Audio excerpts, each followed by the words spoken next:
This Three Beards Media podcast may contain mature themes, and if you're not down with that, we got 3 words for you. Like the podcast. Nailed it!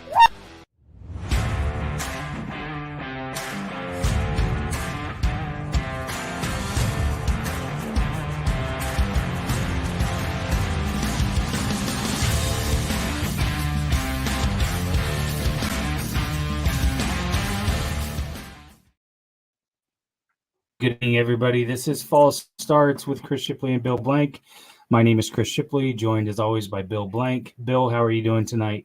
I am swell, Chris. It's good to see you in nice, warm accommodations without any bullshit heaters and all that good stuff. I know. It's nice to be back in my own little environment instead of that dinky little hotel I was sitting in 2 weeks ago.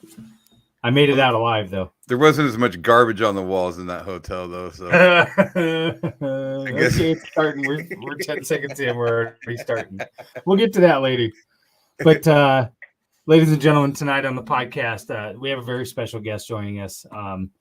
She's an accomplished athlete, Iowa State University community activist, and advocate for women's sports and mental health.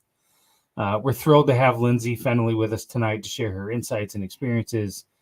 So let's dive right into it. But first, I want to congratulate her and her family on the Big 12 Women's Championship this weekend and continued success in the tournament. So I'd like to give a warm welcome to Lyndsey Fennelly. Lyndsey, thanks for coming on Fall Starts with us.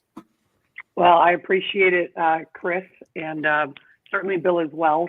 Anybody who's sharing the good message of Iowa sports and we can sprinkle in some, mental health conversations, I'm all for. So what a time for our state. I mean, college hoops across the landscape. Certainly I'm biased to the Cardinal and Gold and the fun that we just had in the last couple of days. My head's still spinning today with unpacking and repacking and, all the sorts, but there's other teams in the state doing that too. And I think it's a testament to the people here that are a part of basketball in general.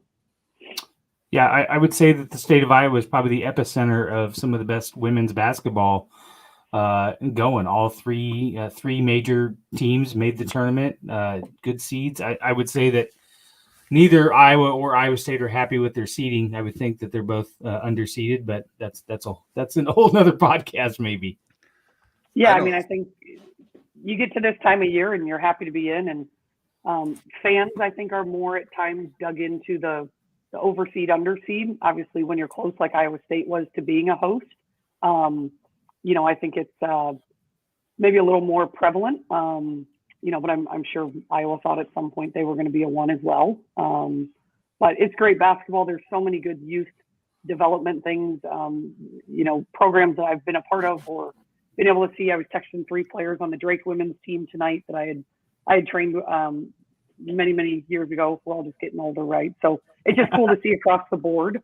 Obviously we all have certain teams to pull for, and Bill's got that thing on his shirt right now. It seems to be planted tonight, but I think overall as a whole, you get to this time of year and you probably are rooting for the team that you root against the other 11 and a half months out of the year. And so it's just cool to be a part of. I'm grateful to have a front row seat. And even though I run to the concession stand like 6 times a game in the bathroom twice, it's still one of the best seats in the house.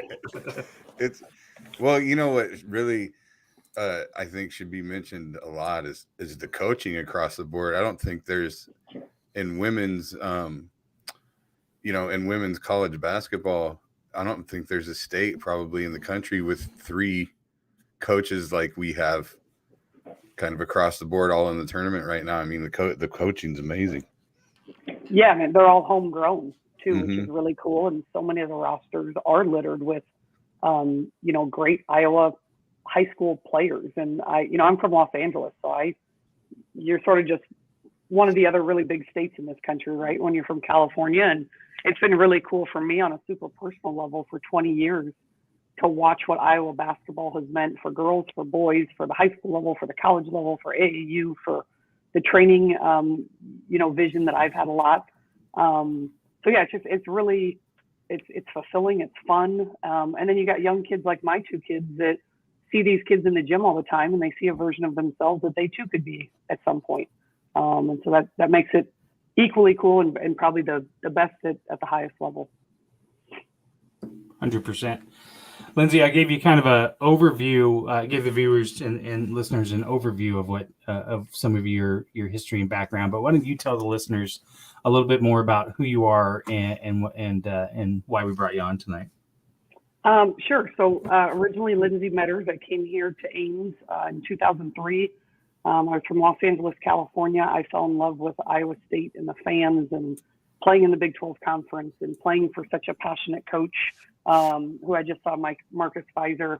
I don't know if I'm allowed to say bad words, but go ahead. I'll just say he laced yes, it. We say bad words all the time. He laced it with the a 4-letter word. I got kids in the background probably on their hopefully they're reading right now, not on their devices, but calling my father-in-law the GOAT, which you think of his career and the Division I wins that he has had almost 760 now, and just the amount of players and taking literally Iowa State basketball from nothing to something. And I think the word that I always go back to is just consistency. And I remember I was so enthralled with how he did what he did every single day, regardless of who you were playing, regardless of anything. And so had the chance to play here for 4 years. I was an All-American my last 2 years. I got drafted in the WNBA long enough to tell my kid that so that he'll listen to me when I tell him how to hold his follow through. But not long enough to make a team or any money outside of per diem, really. And then I jumped into training kids. And so I've run a basketball training business that has serviced over 40,000 kids in 15 years. And obviously the last name lends to marrying his son, Billy, who's an assistant and been on staff. And I've had my hand in a lot of entrepreneurial sort of pursuits and opportunities and a very close relationship with George and Yang that sort of catapulted into something I would have never imagined. We've run 7 basketball camps, the 8th coming this summer, a charity golf outing that raises, great money for charities here in Ames. And all along the way, from the outside looking in, I kind of seem to have it all, or I seem to do it all, or I seem to be able to handle anything that was thrown my way. And in 2013, I was diagnosed with an illness. I spent 15 days in a hospital. And from the outside looking in, I was embarrassed. I was ashamed. 2013, you're mentally ill, you're deranged, you're violent, you're just in a super dark place that nobody talks about publicly. And so I kind of threw it under the rug. 5 years went by. We had 2 beautiful children. And then it happened again in 2018. And this time it was 21 days. And this time it was kids back home who hadn't seen mom. And this time it was, just the recognition that if I would just accept this and accept the therapy and accept the help and just surrender to being truthful to the things that I was going through, there was actually hope and healing and a positive future on the horizon. And I can unequivocally say almost on my 5-year anniversary, I'm 17 days away from it. I am a better everything because I said I need help, or because I said I'm not perfect. And so in 2018, about 2 months after I got out of the hospital, I just started to kind of informally share my message on social media. And I think people bought into it because, again, from the outside looking in, based on what I had accomplished or who I was or what kind of car you drive, or people, what could make Lyndsey sad, or gosh, she's got it so rough, and I think we saw the Connor McCaffreys of the world. He's a coach's kid, what's wrong with him? And it was almost like your social economic status or your accomplishments starved you of anyone really caring how you were feeling. And I think social media has exacerbated that tenfold for the current college athlete. And so that's kind of a loaded question when you tell me to introduce myself, because I think I got my hand in enough different pots. But certainly grateful for the platform and just being able to talk about it in a way that normalizes it so that people aren't so tied to the stigma of just asking for help, because we're all deserving of it. Agreed. And I think, especially as probably an athlete in a Division I athlete, a very accomplished Division I athlete, that's, you're less than 1%. So I think people look at that as having a level of toughness that doesn't go along with mental illness. They figure that these are like the toughest people we know. And was there probably for you some of that embarrassment? Was that a lot of kind of where that came from, being that, you know, you didn't want to seem weak? Oh, I mean, and I can't tell you the number of people.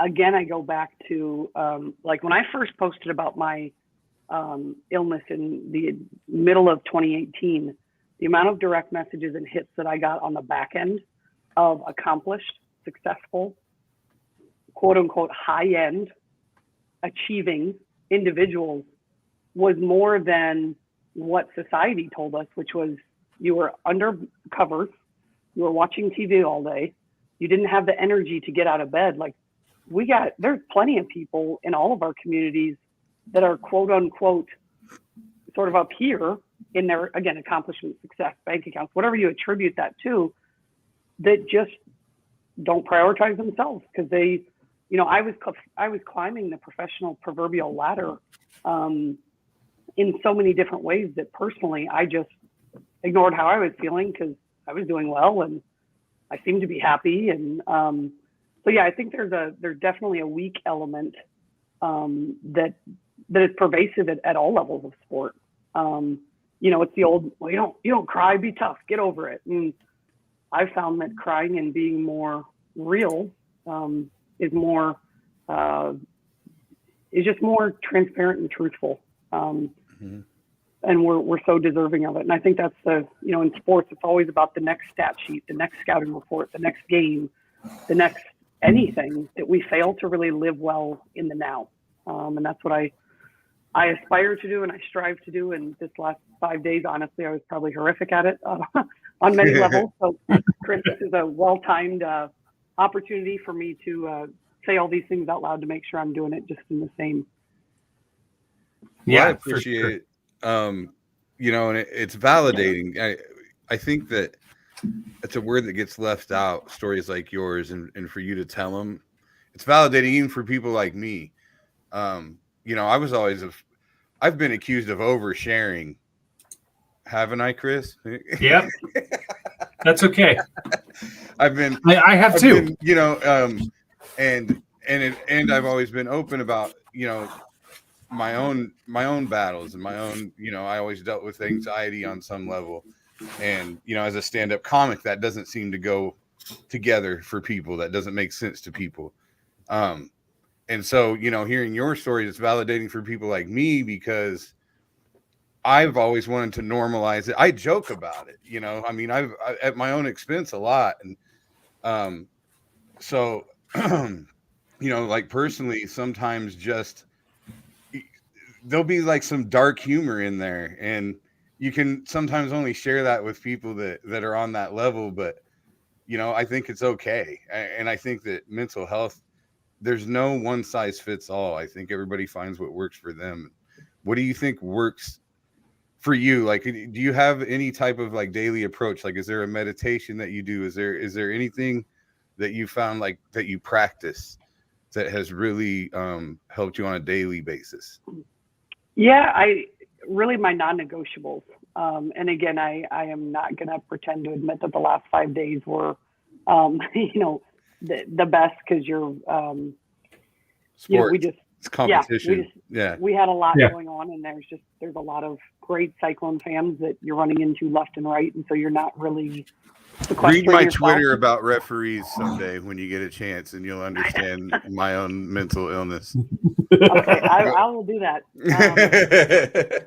But you know, my non-negotiable, my number one is sleep. 7 to 8 hours a night. I used to fuel off of 2 to 3 hours a night. When I grew up in Los Angeles, I was obsessed with Kobe Bryant, so I'd hear the stories of him going to the gym at 3 a.m. and that's what I thought you did to be successful. And I got here to Iowa State, and I begged a janitor to get me into Hilton before there was the Sukup basketball training facility, you know, and you were just like, that was all I ever knew was you put in the work. And so sleep, though I've recently, or really the last 5 years, dug into that so I don't mess with my sleep. a lot of that is aided by 3.5 of the pills I take every day. So medication's a part of it. Probably the third one would be exercise. I find that is the one space that I can just dump everything. Some days it's 30 minutes, some days it's an hour, some days it's super intense, other days it's just put the phone on, do not disturb, and go. And so I've tried to, make that, but the phone is a trigger for me. Right, we all deal with it, right? 1 minute you're like, I got to get back to this person right away, or I got to jump onto Twitter and post something. And then the next minute I'm like, there's not much I actually get from anything on my phone. But I'm an entrepreneur, but I'm trying to fill camps, or I'm trying to, do whatever, just engage and have fun with people. And so I just try to have as much balance as I can with that, so it doesn't become an all the time thing. And so those are the non-negotiables. Like I try to stay really focused and content on. And then probably the last one is just the people around me, like are super in tune. Obviously, Billy is very aware of how I'm feeling, how I'm doing. And then there's probably a group of 4 to 6 people that are extremely close to me. I have an assistant, so she really manages a lot of the day-to-day, for our training business, for example. And that was a big step for me because, you're the point guard. You're supposed to put everything on your shoulders. And so, but the people around me are ridiculously supportive and aware and understanding. And everyone knows, just like I have no I have no problem checking in on them with a question that might be uncomfortable, they'll do the same. And so that open dialogue, kind of like you were referring to earlier, Bill, I think is a huge part of the healing process. If I had cancer, I'm sure people would say, hey, how's your chemo treatment going? Most people that know that someone is struggling in some capacity mentally don't go up to Bill and say, well, when was the last time you went to therapy, Bill? And right. That'd be seen as like intrusive or last Monday. Yeah, I'm tomorrow morning. I don't know a coach's spouse involved in postseason that shouldn't have a therapist this time. Right. So I will go on record as saying that, because we all do. We wear so many different hats and responsibilities, and if you don't have safe places to put them, that's when life seems to kind of spiral out of control. It's funny you say that because I just asked someone recently how their brain was. And they're like, yeah. I've never been asked that before. And I was like, well, it's important. Like, how's your brain? Yep. I totally get it. Lyndsey, you talk about the triggers that help you try to manage it. But I noticed today, for example, backstory a little bit. I lost my job in January and, I'm 52 years old. I've never not had a job. It's been 2 months. And I'm finding myself now, Mondays are my day where I have to go in and fill out some paperwork and I look at jobs and things like that. And I woke up this morning, I had a really positive attitude. I had a good day going. And I instantly, after I did all those things, about a half an hour later, all I wanted to do was just go crawl up in a corner and just feel sorry for myself. And I had a really bad afternoon. And it dawned on me that I think that is a trigger for me right now because I am sad about my situation and I that triggers my feel sorry for me and a little bit of sadness. Do you have some of those types of things that you try to stay away from that maybe trigger some of those feelings and things like that? And how do you cope with that? Yeah, I mean, besides Bill's shirt, I definitely. No, I definitely. That's right. Keep going, Lyndsey. You keep taking jabs all day long with him. It's fine. It's totally fine. I can mute him at any time. Yeah. I'm speaking tomorrow at Audubon, I don't know how to say it, high school to, I believe it's their middle and high school students. And this is something that I will bring up to a group of 400 kids is the ability to just be aware of the things that trigger you. So how I describe it to them, or how I will describe it tomorrow in my talk, is I think there are people, places, things that make us uncomfortable for whatever reason. Maybe it's suppressed, maybe it's undealt with, maybe it's the way that someone has made you feel. And so what I've noticed, I don't know if you guys have Apple Watches, but I have an Apple Watch, and it sends you that breathe reminder throughout the day, maybe 4 or 5 times. I remember asking Billy one time, It's like, hey, when was the last time your breathe thing went off? And mine literally goes off like 4 to 5 times a day. You know, your heart rate starts to spike up. And he was like, I actually don't know if that's ever, you know, like happened. It's just a funny sort of dichotomy of our relationship. And, you know, certainly his laid back nature is so warm and welcome in my world. But, you know, I think it's okay to identify those. And the reason I'm sharing this story is there is an individual who is in my life who, when I was around this person, I just started to notice that breathe app or that breathe reminder would go off like crazy. And so as uncomfortable as it is, I've had to build boundaries. I've had to say no, or I've had to say this doesn't serve me or my family, so I don't need this person around. And I think that's certainly uncomfortable. And when you're always the yes person, or when, you know, people ask you for tickets, or people ask you for access to George, or people ask you, you know, all day long, I'm just getting ping, ping, ping. And what I didn't realize until honestly probably the last couple of months was so much of that was just ingrained in, you know, who I was as Lyndsey, or who I am as Lyndsey, is more fostered by how I serve everyone else. It has nothing to do with how I serve me. And so I think, Chris, you know, as I think of what you're going through, it's really digging into like, who makes Chris has nothing to do with what Chris makes. And I'm not just talking about money or the job. And that's homage to me seeing a professional licensed therapist for almost 5 straight years now, every other week, absolutely non-negotiable, and learning to answer the question, who is Lyndsey, without hats, you know, or any of the things that come along with it. Yeah. So did you get a therapist yet, Chris? We talked about this 2 weeks ago. I know. I have not. That's my homework. God damn it. I got plenty of time. I'm not sure why not. You know, and I know these things cost money, and I recognize they're not a sponsor. That's why we do this. Okay. That's Right. exactly why we do this. Yep. But I do think there's, you know, I think especially if this podcast, you know, has more reaches with rural Iowa and men, is there's so many excuses. And it's, you know, I don't have the money, or I don't have the time, or the therapist I really want to get into is an hour and a half away, and, you know, I can't make that work, and they're not even available for the next, you know, 6 months. Is I've really been encouraging people like the BetterHelps. You know, there are some online telehealth experiences that I know aren't as ideal. I know oftentimes they're more out of pocket versus insurance coverage, but I sat about 2 months ago, a very good friend of mine, of ours, was really, really struggling. And I had coffee with him for 90 minutes.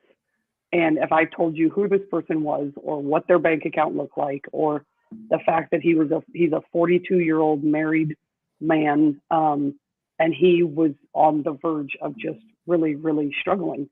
And I think a lot of people are there, and we just have to find the healthy outlets and the healthy places to make ourselves feel better. Yeah, that kind of ties into what Ethan said earlier. He said it's interesting how people assume just because others are successful, that means people aren't battling demons of their own. And we talked a little bit about that in a couple of previous episodes about stigma, and how, you know, that leads into, you don't want people to know that you're not okay and that you're not struggling, because you might have a status or whatever that you need to hold on. And I hate when we throw the term successful in there when we're talking about mental health, because it's such an irrelevant thing, first of all, but success is also self-defined. I mean, you know, when somebody's saying, well, they're so successful, no, you think they are. Your idea, they're successful according to what your idea of success is, and also what you think they are. You have no idea what their day-to-day life is. Yeah. So I always think it's kind of, you know, as a society, we're being irresponsible when we just decide, and I'm not, and what Ethan's saying is true, but that's why I think that happens. I think everybody just has this societal idea of what success is. And to me, you know, I pursued stand-up comedy as a living when I was 21 years old, and all I ever wanted to do was eat. I didn't need to be rich and famous. I just wanted to pay my bills telling jokes. And that was success to me. And I was fine with that. Pandemic hits, divorce, here I am again. So like, it's a roll with it situation, but I think that we're being irresponsible when we throw that term success out there. No, for sure. And I mean, that's exactly what that's not why I started talking, but I recognized I had a platform in 2018. Exactly. And I knew that if I, again, was diagnosed with any other condition, lifelong illness, I would tell everybody about it, because I remembered how alone, how ashamed, how afraid, how embarrassed I felt. And I thought, man, if there are people who deal with this in the dark, and I'm not saying,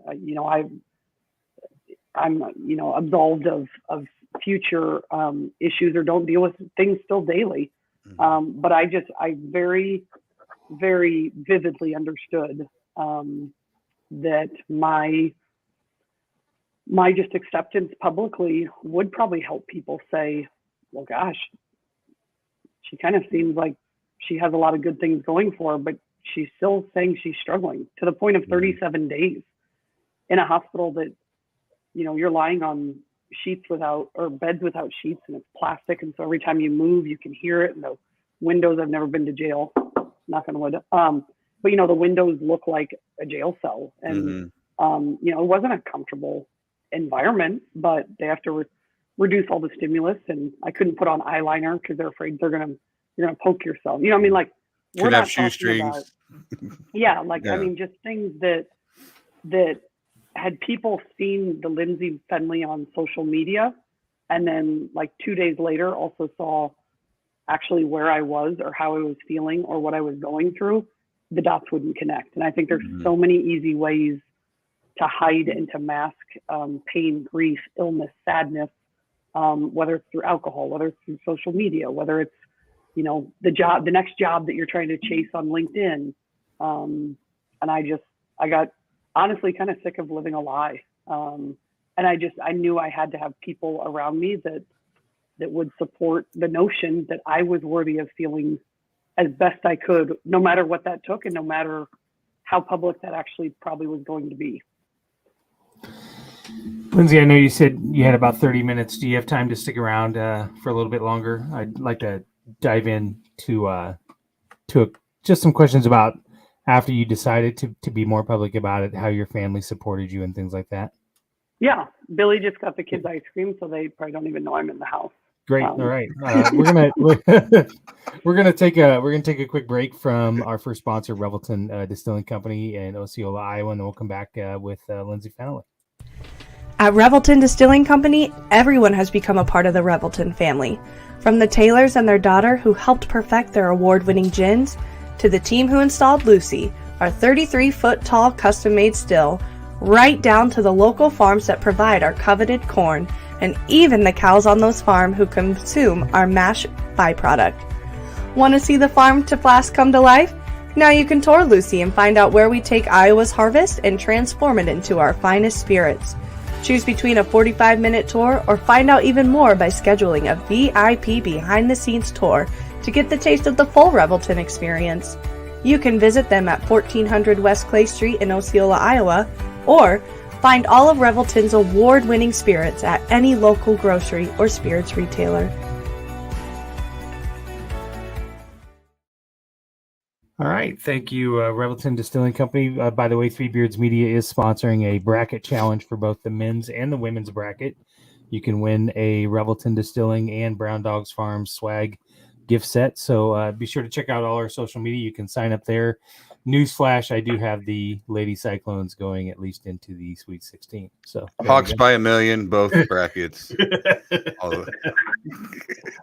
My thing's breaking up. No, like I said in the beginning, I think it's phenomenal for our state. And obviously, you're looking at, again, I've been a part of Iowa basketball for 20 years, and you've got Ashley Jones and Caitlin Clark doing what they're doing for their teams on an individual, but also team level. It's remarkable. And so It's transcendent. I mean, that's, as a, an advocate for women's sports in general. I mean, I would think this is thrilling right now. Carver Hawkeye Arena is selling out for women's basketball games every day. That's crazy to think about. Yeah.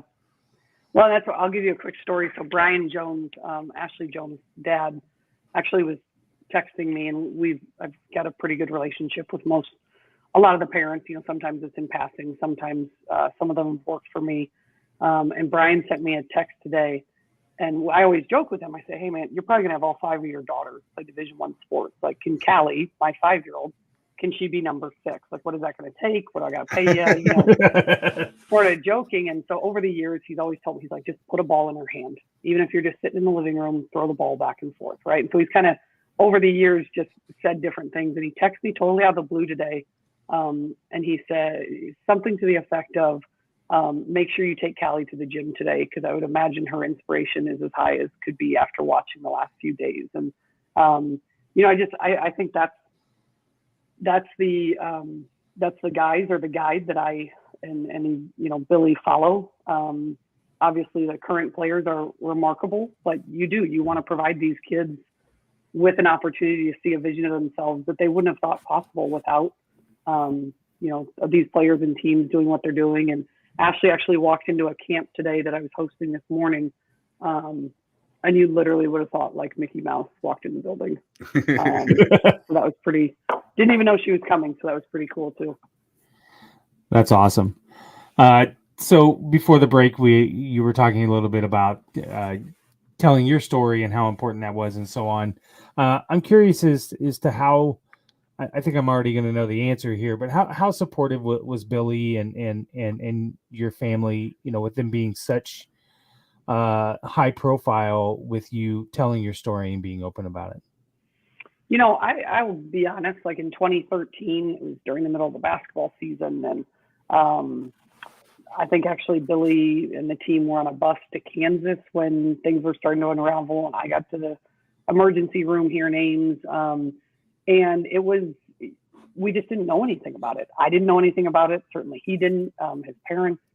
And so while, we were trusting of the care I was getting at the time, it was super like, all right, well, we'll do whatever. And he visited me every day. And I always remembered I faintly could actually see him. But I always remembered I could smell him. I could touch him. I knew he was there and I needed that. But it wasn't like over the top, like, all right, we're going to do anything. We're going to dig in. I told him, I was like, I'm not doing this. Like, I'm not going to therapy. I'm not going to take medication. This stuff isn't real. Like, I'm an athlete and medication's for wussies and we're moving on. And he was like, okay, and we just sort of moved along. It happens almost the exact same thing in 2018, but this time it's out of season. This time I was actually in California when it happened. The significance of everything that I was feeling and going through was higher. And most importantly, we have 2 children at home. And so I think that changed certainly the desire to say, hey, we're going to do this and we're going to do it for real this time. And I needed somebody like that. And so he was so supportive, came all 37 days during both times. But he's so good at knowing people and knowing me that he also knew what I needed every step of the way. So some days it's a pat on the back. Other days it's an ear to listen. Other days it's you've been on your phone for 7 straight hours and haven't taken a break or haven't worked out yet or haven't showered or haven't, so he's a great reminder and sort of coach in that way. And then my in-laws have been tremendous. They moved in with Billy to help with the kids during that time. And it's been a no questions asked. You tell me what you need. There's certain members of his family that are some of my best advocates. And so, yeah, it's probably a little bit more unique in the sense of it is a little more publicly seen or understood or known, but none of that stuff matters to them. There's never been one time where coach is like, hey, tone down on the mental health posts. We're trying to recruit kids right now. Right. I'd like to say in a way, I think I connect better with people who are going through stuff. So yeah, if you don't think I've got, every player's number and they know it's an open door anytime, there's that too. So it's the ugliest and most beautiful journey I've ever been on. That's a great way to put it. That's an absolute. Well, look at 2013. You didn't know anything. It was, we're gonna do this. I mean, but even 2013, even though you didn't know anything then, think about the advancements before, that took place before that, to where, I mean, you weren't in there getting a hole drilled in your head or something, which would have happened maybe even 30 years before that, I mean, there could have been any number of, so it's like a slow burn, but it does feel like it's getting better and better. And I think you're a huge part of that. But what I wanted to ask was, you mentioned going to therapy the last 5 years. I actually have been going to therapy since I was a kid. I started going through anxiety stuff in junior high.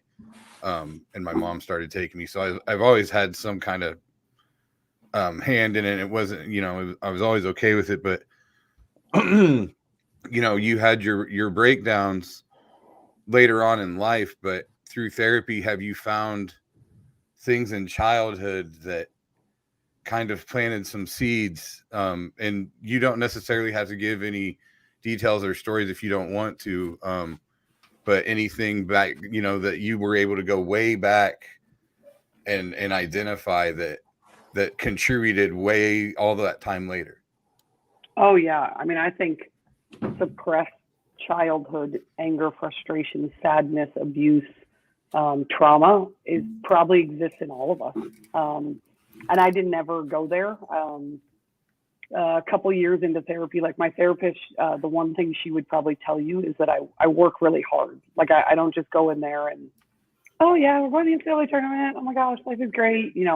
It's like, hey, I'm dealing with some ugly stuff right now. And so it's been really validating to bring up feelings that go back as long and deep as when I was first born. But I also, I think there is that balance of, okay, that's what I do in therapy, but then how do we have a great day, or how do we not let it totally drag you down? And that's where I think there is an element of sort of how does mental toughness, mental illness, and mental health all work together in ways to keep you productive, to allow you to, allow you to handle things, but not, just go down that spiral where you're reverting back to every memory or every thing that went good or bad, in your life. And I will share this one story with Will a couple of years ago. He's our 8-year-old. We used to do we sometimes still do it, not as frequent, but a favorite part of your day, right? We sit down with the favorite part of your day. And a couple of years into it, he said, hey, can we do my worst part of the day? And I remember Billy and I looked at each other like, no, like we're a blue ribbon, top of the podium, like trophy, family. And yet it was this beautiful moment where our son was basically saying, I also want to be able to dump ugly stuff. And obviously he didn't say that, but he did say, right, can we all also do a worse? And I think that's the ownership we're trying to take as parents of course we want them to be successful. Of course we want to acknowledge the highs and celebrate those. We also have to make home just a safe place to say, I didn't have a great day, or I'm really struggling with this, or this person made me feel uncomfortable, in some type of way. So, yeah, I mean, I think those things all come up when you do dig in and you do the hard work. Like how you feel does seem to be more connected to probably childhood or just anything that has been suppressed in any way. That's a great point. That thing about Will, because there are times where I'll be sitting at the dinner table and my wife, who's a teacher, says the same thing all the time. Tell me something good about today. Tell me something good about today. And eventually, at some point, one of the kids will want to talk about something negative, and I have sometimes said, why do we have to talk about something negative? Like why do we have to bring the conversation down? We're having a good conversation. Hearing that the way you just explained it, of just being open to allowing somebody to talk about the worst part of their day to help them get off the chest, kind of opens my eyes a little bit about allowing that and understanding why that needs to be done. Let them drink the haterade a little bit, Chris. Right? I think part of it for me though is I grew up in a family that was so negative. they wallowed in negativity. That's all they ever talked about. And that's all they ever focused about. So in my relationship that I have with my wife and the family that I have, I've tried to turn that around and be more positive and so on. I need to realize that there's a healthy balance there too. For sure. And I think balance is such a key word to, in all this. I mean, we're all going to have great days, and you're going to ride the highs of yesterday. And then you're going to have days that aren't perfect. And I think it's that perfectionism that I or a lot of people struggle with, especially with social media. And that's where, I'd be remiss not to say, I think it is so important that if anyone's listening to this or hears something that triggers them in a way that does make them feel uncomfortable or ashamed or afraid, that seeking professional help is hands down the most important thing to do. I do not proclaim to be an expert. I'm simply an experiencer who, if I could have a diploma hanging up behind me that said, like, been through a lot of shit, contact here, with no actual like formal seal. That's certainly where I come from. I think if you relate it though to a physical aspect of your body as well, Bill and I have talked about this before, in that I went through cancer almost 6 years ago. I'm not hesitant that if people come up to me and say, hey, can I talk to you about, chemo or this treatment or whatever, nobody thinks twice about coming up to ask me about that for my advice or what I think. They're not asking me because they think I can prescribe them some sort of a chemo regimen or whatever. They're just asking me for my experience. And I think that's the kind of the same way is it's okay. That's right. She's already classed it up way more than Bill ever did. So, but I think that that's okay for people to come and ask, people that have gone through things that you have gone through too, right? We're not asking you for a medical opinion. We're asking you for how you went through things and how you process it and things like that for advice. Yeah. And I think there's so many, people would always tell me, okay, if there's something looking back that you could have done differently, or how could you have, stopped it? Or how would you, again, 21 days in the hospital in 2018 with 2 young children, there was nothing about that was comfortable. And I think that's the other thing is people will get to a place where they need help or they're trying to seek help, but then we come up with those excuses of why they don't want to leave their comfort zone: money, schedule, time, location. And that's the one benefit I had to the experience I had both times in the hospital, was it was ridiculously inconvenient. And so, experiencing that definitely gave me the insight to say, all right, well, if this is what I have to do to prove to myself that I'm worth more than 2 to 3 hours of sleep, or, 30 minutes to myself at certain points throughout the day, like, it almost had to be inconvenient for it to transition itself as much as it did. I find myself too, somebody just mentioned, like, it doesn't make you weak to ask for help. Of course, it's one of the bravest things you can do. 100% agreed. And like, we talked about that toughness and things earlier. And like, I just asked Chris about getting a therapist, and God damn it, when you didn't, like, all of a sudden I feel like a coach, and I'm just going, you fucking pussy, go get a therapist. Sorry, I hope your kids didn't hear that or something. I got it. Okay, good. That's the Iowa Hawkeye in him. He doesn't have any. Doesn't really have any class. Well, Lyndsey, we really appreciate you coming on. I want to give you a chance to talk a little bit about George's camp that's coming up, and anything else that you might have coming up that if you'd like to plug, and then go ahead. Yeah, I mean, I think George, a lot of people don't know this, but the first person besides the family that was visiting every day in the hospital that I had told about my specific condition, my experience in 2018 was George. We've done this camp and this golf outing. Both have been wildly, I don't know if popular is the right word, influential, impactful. Just a really couple fun days to bring him back. He worked for me. This was pre-NIL days. He worked for me $10 an hour. George Niang was helping me at basketball camps. And we just developed this fast friendship. And, so I ran his first camp 7 years ago. That was really, it was just a hit. Like pre-NIL, here's a guy who just loves Iowa State, still does. He FaceTimed me at midnight last night to try and connect. He's tried to call Billy like 7 times today. So like he genuinely loves Iowa State. He loves the women's program as much as the men's. Like, he's a great guy. So the basketball camp was super cool. Still is. We have it. We're doing a couple hours in Des Moines, and then we're going to do 6 hours in Ames. So for 9 hours, he'll be standing on court, not with his phone, milling around, high-fiving kids. He's so good at that.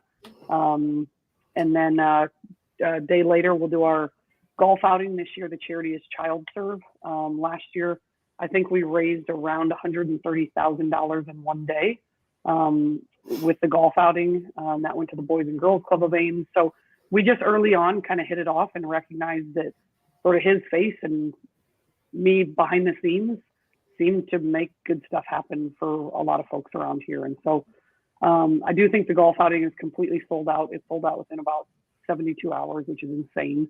But we do a trivia experience the night before, so that'll be fun. But no real other plugs other than, I run a ton of camps and training year round. And, I think the only other last plug I'd say is just reminding people that you are enough, and that you are enough can end right there. And it doesn't need to come with how many Twitter followers you have, or how many people listen to the podcast, or what job you have, or anything personally. You are enough is enough. And I hope everyone remembers that as much as they can. Perfect. Thank you, Lyndsey. Yeah, this is where I will also chime in that our sister podcast, Side of the Storm, with Marcus Pfizer, who hopped in earlier, and Brent Curvey, and then George Trice. Anytime you want to come on and talk just women's basketball or basketball in general or sports, I'm sure they'd love to have you, and they'd love to have George as well. So you guys can come on at some point and plug that your events as well. So okay, no, I appreciate that.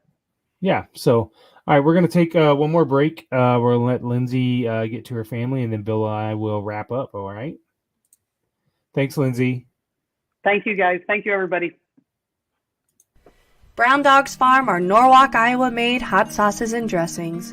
Brown Dogs Farm was born out of the dream to emulate the simple life of Rob's grandparents, who inspired him with their hard work and abundant gardens. Rob and Amanda set out to create a unique blend of fruit and pepper that would satisfy the part of the brain that craves great flavor without sacrificing the spice of the peppers. Sweet, but still packing heat. With combinations like jalapeno green apple, habanero peach, cherry rhubarb reaper, and other great flavor combinations, there is a spice and flavor that is right for any party or get-together. BDF also has homemade versions of their classic and spicy ranch that are one of a kind. You can order all of those and more online at www.browndogsfarm.com and ask your local grocery to stock up. And we're back. Bill, what a great conversation with Lyndsey. Yeah, that was amazing. I'm really happy she came on. How'd you make that happen? Did you just hit her up on Twitter like a creep? Yeah.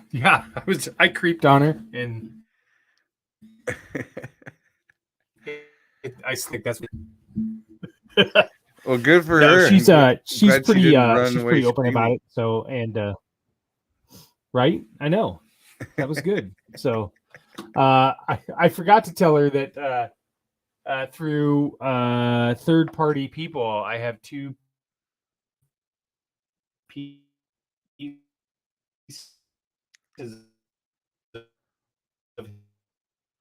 that I go in here. So that's all another story.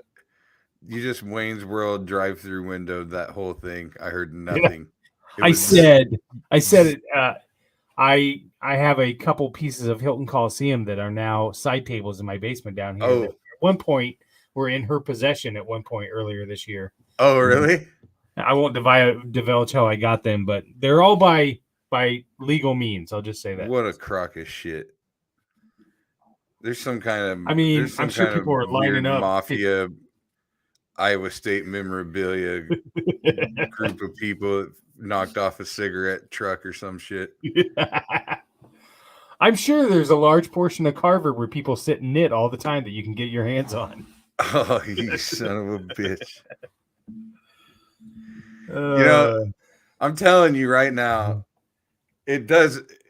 If Carver was a half hour away from Des Moines, it would be a lot better atmosphere during the week for basketball. I agree. I can say that's not a real thing, I think is bullshit. You know what I mean? But at one point they were packing that place. So I mean, I can remember. Yeah. Oh no, I agree. But like, you just look at different times of just kind of in the world, you know? Right. Like, I mean, I don't even know. We were looking at top 5 teams a lot. Yeah. You know? Yeah. And the Tom Davis era, I mean, you guys had talent and it was crazy good. I think it's not necessarily, I think it has something to do with distance. I think it's more, you guys are playing games on Wednesday nights at 8:00. Right. And then you add that towards the distance and then Sundays.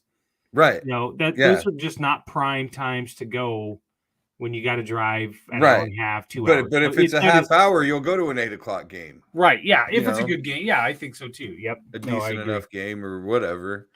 Got your bracket filled out, Bill? I don't. I always wait for the play-in games to get over. I never do. I don't know why, because I guess it's never going to go that far into it that it bothers me. But for the first round though, like now, you know, the play-in games, it used to be they just played the number 1 seed. I mean, so it didn't matter. But now they have that 11 game.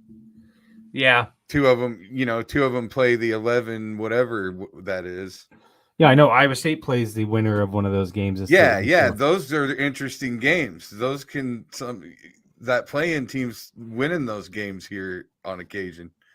I think I would even venture to say once a year a play-in team wins that game at least. I think they do. I think that's what they were saying the other day, yesterday after they came out, that it wasn't a great draw for Iowa State because every year since they've done that, one of those teams has won that opening round, that second round game for them and advance. So, yeah, I would imagine they probably got a game under their belt. They got some kinks worked out and they're in a flow. So, should be a fun tournament. So, what do you think? Obviously, like there's you can't just speculate, but like the whole Caleb Grill situation. Not that was necessarily addition by subtraction, but he seemed to kind of allude to the fact that he was going through some mental health issues or whatever. Yeah. Have there been any more details on that? Has he said anything else? No details have been released that I've seen for that. Just reading the tea leaves from the team and what they've said. Jaron Holmes at one point, I think, said he feels like this team is coming together again. So I think that there was probably some fracture in the locker room there. There was probably some tension. And I think that those guys seem to be gelling and coming back together to where they were. And I think you can kind of pinpoint when that all happened with him. Now, the last time we recorded was that Monday night where he got a technical. Caleb got a technical and lost his mind. And then next thing you know, he was sitting on the end of the bench. And I got a text message from Marcus who said, look at that. He's on the end of the bench. Something's up. Something's not right. And I just kind of blew it off. I was like, Marcus, you're fucking crazy. And then when Marcus Pfizer? Yeah. Like he doesn't know. Like he's not going to know. Yeah. Yeah. You go ahead, Chris. Go ahead and blow off the guy that played in the NBA when he's talking about. I know, right? Some fucking actual basketball. What do I know? Actually doing something. Oh that's why I don't. That's right. I did. I kind of blew him off. I was like, Marcus, you're looking for shit. He played for Larry Eustace. I know. Tell when something's wrong.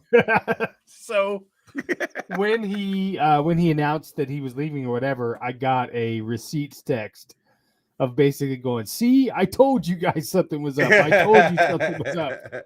I told you the other night. So, but you could kind of see it in the Texas game when he got, he was kind of getting on the Texas benches, and talking some shit and then the haircut and then all these, he was getting a little more aggressive and technical fouls and things like that. So You kind of going Rodman? Was there like some? Did it seem like there's some? I'm like from hearing you describe it, it feels Dennis Rodman-y. I think he was a little over aggressive, and I don't know if that was just because maybe he was overcompensating on the court, or he was trying to work through some things.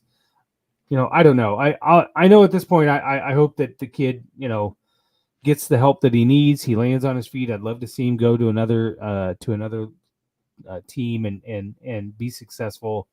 Especially after seeing what he wrote and how much he loved Iowa State, and he grew up wanting to be there. Yeah, he could have went out dropping bombs on people. Right. He was very and took responsibility Yeah. for what he had done, and I whatever that was, right? Whatever that was, right? Honestly, it had to be.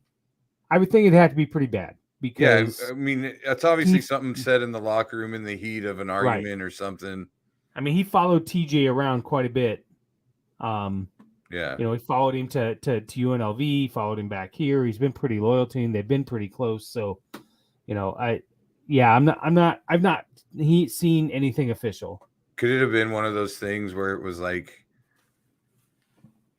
this was the guy, like he was like the Caleb Grill whisperer or something this whole time, and maybe kind of was sick of holding his hand finally at one point, or maybe he had just gotten to the point where he couldn't do anymore. Yeah, he just couldn't. Yeah, you relate it back to Hoiberg and Royce White, right? Yeah. Hoiberg was the only one that could kind of keep Royce White in check. You know what I mean? Mm-hmm. And got him focused and helped him. And maybe at that point, TJ was just like, I've done all I can do here. At some point, you've crossed the line, whatever that line was. So, yeah, it's unfortunate, but I guess they're playing better, which, at least, I didn't even pay attention. I know they beat Baylor again, right?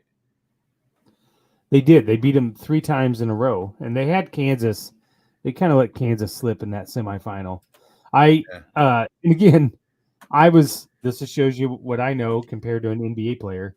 I was like, I'd be all right if they lost in the Big 12 tournament, and then they could. So they're not tired, right? And Marcus on the podcast last week was like, "That's the dumbest thing I've ever heard." You win every goddamn game. He's like, "That's dumb as hell." He said, "Yeah, you win every game you play, right? You want to win every single game." No kidding. Yeah, it's just hard when it, as a fan, when shit's predictable, when bad shit is predictable, it just annoys you on such a new level. Like with Iowa, the Big Ten tournament, I saw this coming a mile away. Absolutely saw it from a mile away. I actually wasn't even the least bit surprised in losing to Nebraska. It just seems like we don't ever get that one game that you just have to win to get to a certain point. Yeah. Like you just never get that one. It's just like, eh. And this year for them, it seems like they're all the way up top here. They could run anybody off the court. Yeah. And then all of a sudden they're losing to teams like Eastern Illinois and Wisconsin or Nebraska and then Ohio State in the tournament. Who knows? They could go out and totally wax the floor with Auburn in that opening round game. Which I think we got hosed on. Oh, yeah. Well, yeah, you might as well be playing in their backyard. Yeah, what the hell is that? How are you the higher seed and then the other team's at home, basically? Yeah. Could have played in Des Moines. Why isn't this game in Des Moines? Right. 8-9. 8-9. Why not? Yeah, But maybe what'll work in our favor is I did hear there's a whole bunch of Alabama fans that are going to show up and buy tickets and go and then just root against Auburn. Yeah. They hate each other that as much. They all are down there going, "Where's Ohio at?" Yeah, they don't know the difference between Iowa and Ohio. Does Iowa got a tree on campus we can kill or something like that? Do they marry their cousins up there? I love you, Alabama. The Gulf Shores is all right. The rest of it's a complete dirt hole.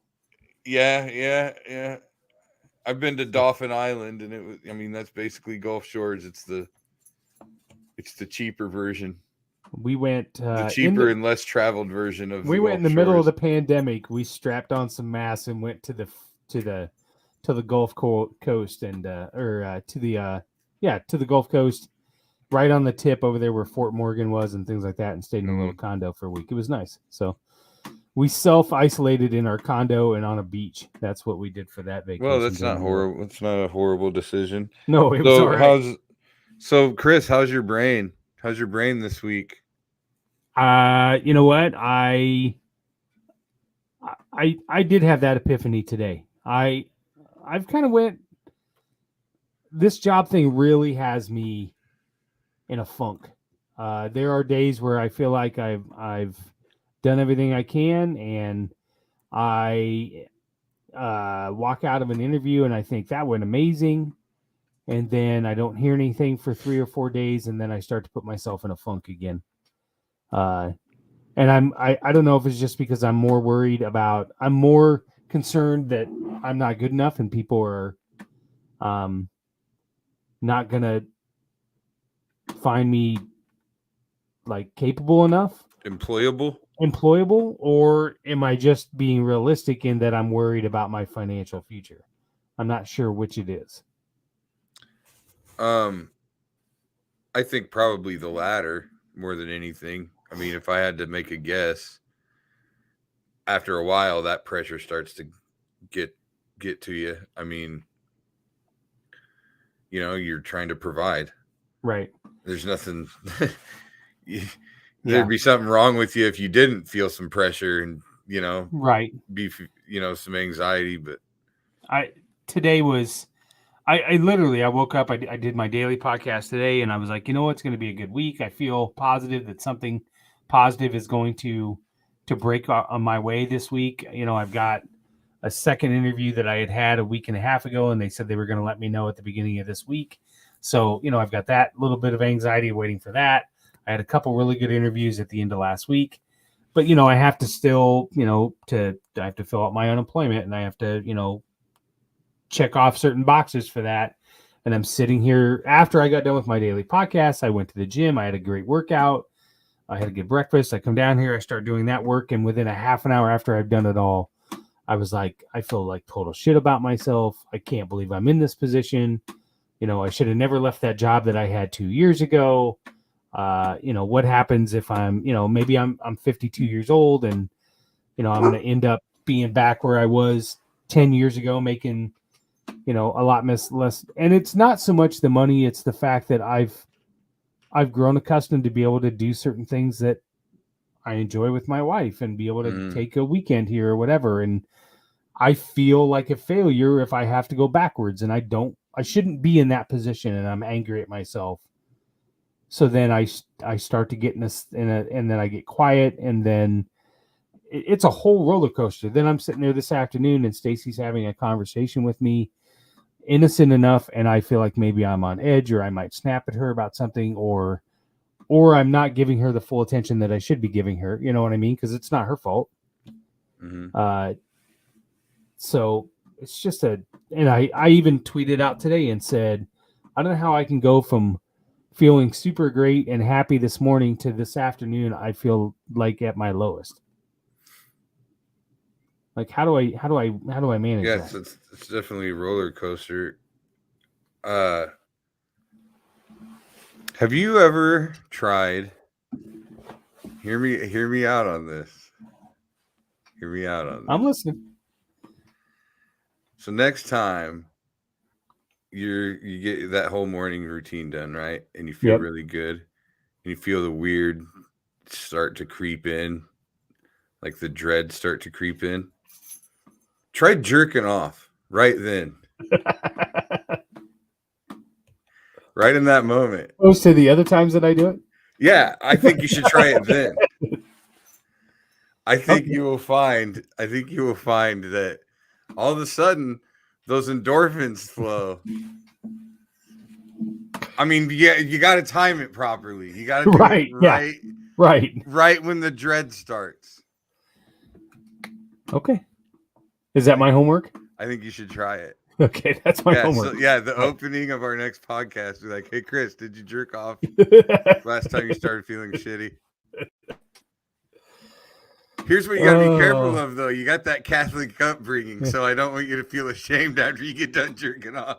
Well, luckily, there's a lot of Lenten confessions going on, and one of my my Lent promises was I was going to go to reconciliation a lot more, so I'll have something to talk about.